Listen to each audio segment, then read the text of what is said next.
Hidma మృతితో దండకార్యంలో party అంతరించిపోతుందా లేదా మరొక హిడ్మా పుట్టే అవకాశం ఉందా? అంటే ఈయనకు ధీటుగా అయితే కోర్స దేవ అని అదే ఊరు అతను. ఎవరు? బాడ్సదేవ. బార్స దేవ. వాసుదేవ.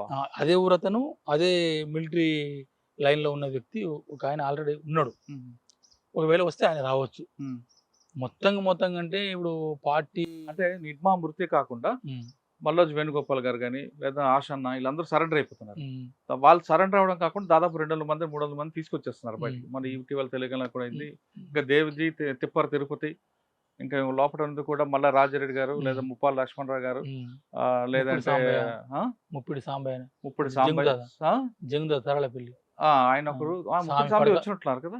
రాలేదు ముప్పటి సాంబయ్య. పడకల తర్వాత ఈయన దామోదర్, చొక్కా దేవేంద్ర, చొక్కా జోగారావు, వీళ్ళు కనిపిస్తున్నారు మెయిన్. అంటే మన తెలుగు వాళ్ళు వీళ్ళు, 2 రాష్ట్రాలకు సంబంధించిన వీళ్ళు కాకుండా అటు ఛత్తీస్గఢ్ ఏరియాలో కొంచెం స్ట్రాంగ్ పర్సన్స్ ఎవరు? ఛత్తీస్గఢ్ ఏరియాలో అంటే స్ట్రాంగ్ లోకల్ గా ఆయన వెలుగులోకి రాడు కానీ రామ్దేర్ అని ఒక ఉన్నాడు. రామ్దేర్ ఈ ఇడుమా కంటే ముందే నాతో ఇజ్జస్లోకి వచ్చిండు.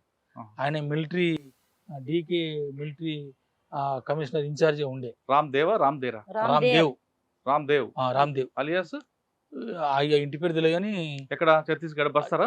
వసరే